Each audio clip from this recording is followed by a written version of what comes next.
किताब मुकद्दस में से यिर्मयाह की किताब के 50वें बाब की तिलावत। वो कलाम जो खुदावंद ने बाबल और कसदियों के मुल्क की बाबत यिर्मयाह नबी की मार्फत फरमाया, कौमों में ऐलान करो और इश्तहार दो और झंडा खड़ा करो, मुनादी करो, पोशीदा न रखो, कह दो कि बाबल ले लिया गया, बैल रुसवा हुआ, मरुदक सरासीमा हो गया, उसके बुत खजल हुए, उसकी मूर्तें तोड़ी गईं, क्योंकि शिमाल से एक कौम उस पर चली आती है जो उसकी सरजमीन को उजाड़ देगी, यहाँ तक कि उसमें कोई ना रहेगा। वो भाग निकले, वो चल दिए, क्या इंसान क्या हैवान। खुदावंद फरमाता है, उन दिनों में बल्कि उसी वक्त बनी इसराइल आएंगे, वो और बनी यहूदा इकट्ठे रोते हुए चलेंगे और खुदावंद अपने खुदा के तालिब होंगे। वो सिय्योन की तरफ मतवज्जे होकर उसकी राह पूछेंगे कि आओ हम खुदावंद से मिलकर उससे अबदी अहद करें जो कभी फरामोश न हो। मेरे लोग भटकी हुई भेड़ों की मानद हैं, उनके चरवाहों ने उनको गुमराह कर दिया, उन्होंने उनको पहाड़ों पर ले जाकर छोड़ दिया। वो पहाड़ों से टीलों पर गए और अपने आराम का मकान भूल गए हैं। सब जिन्होंने उनको पाया उनको निगल गए और उनके दुश्मनों ने कहा, हम कसूरवार नहीं हैं, क्योंकि उन्होंने खुदावंद का गुनाह किया है। वो खुदावंद जो मस्कने सदाकत और उनके बाप दादा की उम्मीद गाह है। बाबुल में से भागो और कसदियों की सरजमीन से निकलो और उन बकरों की मानद हो जो गल्लों के आगे आगे चलते हैं, क्योंकि देख मैं शिमाल की सरजमीन से बड़ी कौमों के अंबोह को बर्पा करूंगा और बाबल पर चढ़ा लाऊंगा और वो उसके मुकाबिल सफरा होंगे, वहां से उस पर कब्जा कर लेंगे। उनके तीरकार आजमूदा बहादुर के से होंगे जो खाली हाथ नहीं लौटता। कस्तिस्तान लूटा जाएगा, उसे लूटने वाले सब आसूदा होंगे। खुदावंद फरमाता है, ऐ मेरी मिरास को लूटने वालों, चूंकि तुम शादमान और खुश हो और दौड़ने वाली बछिया की मानद कूदते फांदते और ताकतवर घोड़ों की मानद हिनहनाते हो, इसलिए तुम्हारी माँ नहायत शर्मिंदा होगी, तुम्हारी वालिदा खजालत उठाएगी। देखो वो कौमों में सबसे आखिरी ठहरेगी और बियाबानों खुश्क जमीन और रेगिस्तान होगी। खुदावंद के कहर के सबब से वो आबाद न होगी बल्कि बिल्कुल वीरान हो जाएगी। जो कोई बाबल से गुजरेगा हैरान होगा और उसकी सब आफतों के बायस सुस्कारेगा। ऐ सब तीरंदाजों, बाबुल को घेर कर उसके खिलाफ सफराई करो, उस पर तीर चलाओ, तीरों को दरेग ना करो, क्योंकि उसने खुदावंद का गुनाह किया है। उसे घेर कर तुम उस पर ललकारो, उसने अतायत मंजूर कर ली, उसकी बुनियादें धस गईं, उसकी दीवारें गिर गईं, क्योंकि ये खुदावंद का इंतकाम है। उससे इंतकाम लो, जैसा उसने किया वैसा ही तुम उससे करो। बाबुल में हर एक बोने वाले को और उससे जो दिरों के वक्त दरांती पकड़े काट डालो। जालिम की तलवार की हैबत से हर एक अपने लोगों में जा मिलेगा और हर एक अपने वतन को भाग जाएगा। इसराइल परागंदा भेड़ों की मानद है, शेरों ने उसे रगेदा है। पहले शाह असूर ने उसे खा लिया और फिर ये शाह बाबल नबूकदनेस्सर उसकी हड्डियों तक चबा गया। इसलिए रब्बुल अफ़वाज इसराइल का खुदा यूं फरमाता है कि देख मैं शाह बाबल और उसके मुल्क को सजा दूंगा जिस तरह मैंने शाह असूर को सजा दी है, लेकिन मैं इसराइल को फिर उसके मस्कन में लाऊंगा और वो केरमल और बसन में चलेगा और उसकी जान को है इफ्राइम और जलाद पर आसूदा होगी। खुदावंद फरमाता है, उन दिनों में और उसी वक्त इसराइल की बदकिरदारी ढूंढने ना मिलेगी और यहूदा के गुनाहों का पता ना मिलेगा, क्योंकि जिनको मैं बाकी रखूंगा उनको मुआफ करूंगा। मरातीम की सरजमीन पर और फिकूद के बाशिंदों पर चढ़ाई कर उसे वीरान कर और उनको बिल्कुल नाबूद कर।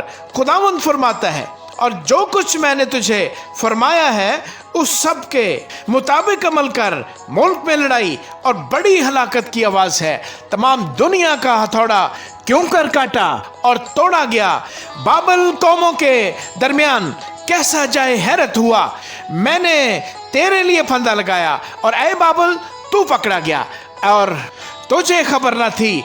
तेरा पता मिला और तू गिरफ्तार हो गया, क्योंकि तूने खुदावंद से लड़ाई की है। खुदावंद ने अपना सलाह खाना खोला और अपने कहर के हथियारों को निकाला है, क्योंकि कसदियों की सरजमीन में खुदावंद रब्बुल फाज को कुछ करना है। सिरे से शुरू करके उस पर चढ़ो और उसके अंबार खानों को खोलो, उसको खंडर कर डालो और उसको नेस करो, उसकी कोई चीज बाकी ना छोड़ो, उसके सब बैलों को ज़िबा करो, उनको मसलिख में जाने दो। उन पर अफसोस कि उनका दिन आ गया, उनकी सजा का वक्त आ पहुंचा। सरजमीन बाबल से फरारियों की आवाज वो भागते और सयून में खुदावंद हमारे खुदा के इंतकाम यानी उसकी हैकल के इंतकाम का ऐलान करते हैं। तीर अंदाजों को बुलाकर इकट्ठा करो कि बाबुल पर जाएं, सब कमानदारों को हर तरफ से उसके मुकाबिल खैमजन करो, वहां से कोई बच ना निकले, उसके काम के मुआफिक उसको बदला दो। सब कुछ जो उसने किया उससे करो, क्योंकि उसने खुदावंद इस्राएल के कद्दूस के हजूर बहुत तकब्बुर किया, इसलिए उसके जवान बाजारों में गिर जाएंगे और सब जंगी मर्द उस दिन काट डाले जाएंगे। खुदावंद फरमाता है, ऐ मगरूर देख मैं तेरा मुखालिफ हूँ। खुदावंद रब्बुल फाज फरमाता है, क्योंकि तेरा वक्त आ पहुंचा, हाँ वो वक्त जब मैं तुझे सजा दूं, और वो घमंडी ठोकर खाएगा, वो गिरेगा और कोई उसे ना उठाएगा, और मैं उसके शहरों में आग भड़काऊंगा और वो उसकी तमाम नवाही को भस्म कर देगी। रब्बुल फाज यूं फरमाता है कि बनी इसराइल और बनी यहूदा दोनों मजलूम हैं और उनको असीर करने वाले उनको कैद में रखते हैं और छोड़ने से इनकार करते हैं। उनका छुड़ाने वाला जोरावर है, रब्बुल फाज उसका नाम है। वो उनकी पूरी हमायत करेगा ताकि जमीन को राहत बख्शे और बाबल के बाशिंदों को परेशान करे। खुदावंद फरमाता है कि तलवार कसदियों पर और बाबल के बाशिंदों पर और उसके उमरा और हुक्मा पर है, लाफजनों पर तलवार है, वो बेवकूफ हो जाएंगे। उसके बहादुरों पर तलवार है, वो डर जाएंगे।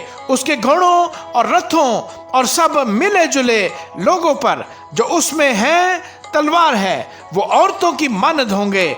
उसके खजानों पर तलवार है, वो लूटे जाएंगे। उसकी नहरों पर खुश्क साली है, वो सूख जाएंगी, क्योंकि वो तराशी हुई मूर्तों की ममलकत है और वो बुतों पर शेफ्ता हैं। इसलिए दस्ती दरिंदे गीदड़ों के साथ वहां बसेंगे और शुतुरमुर्ग उसमें बसेरा करेंगे, और वो फिर अब तक आबाद न होगी।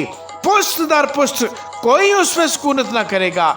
जिस तरह खुदा ने सदोम और अमूरा और उनके आसपास के शहरों को उलट दिया, खुदावंद फरमाता है उसी तरह कोई आदमी वहां ना बसेगा, ना आदमजाद उसमें रहेगा। देख, शिमाली मुल्क से एक ग्रोह आती है और इंतहाई जमीन से एक बड़ी कौम और बहुत से बादशाह बरंगिख्ता किए जाएंगे। वो तीर अंदाजों नेजाबाज हैं, वो संग दिलो बेरहम हैं। उनके नारों की सदा समंदर की सी है, वो घोड़ों पर सवार हैं। ऐ दुख्तरे बाबल, वो जंगी मर्दों की मानद तेरे मुकाबल सफराई करते हैं। शाह बाबुल ने उनकी शोहरत सुनी है, उसके हाथ ढीले हो गए। वो जच्चा की मानद मुसीबत और दर्द में गिरफ्तार है। देख, वो शेर बब्बर की तरह यर्दन के जंगल से निकलकर मोहकम बस्ती पर चढ़ आएगा, पर मैं अचानक उसको वहां से भगा दूंगा और अपने बरगजीदा को उस पर मुकर्रर करूंगा, क्योंकि मुझसा कौन है जो मेरे लिए वक्त मुकर्रर करे, और वो चरवाहा कौन है जो मेरे मुकाबल खड़ा हो सके। बस खुदावंद की मसलहत को जो उसने बाबल के खिलाफ ठहराई है और उसके इरादा को जो उसने कसदियों की सरजमीन के खिलाफ किया है सुनो। यकीनन उनके गला के सबसे छोटों को भी घसीट ले जाएंगे, यकीनन उनका मस्कन भी उनके साथ बर्बाद होगा। बाबल की शिकस्त के शोर से जमीन कांपती है और फरियाद को कौमों ने सुना है। आमीन।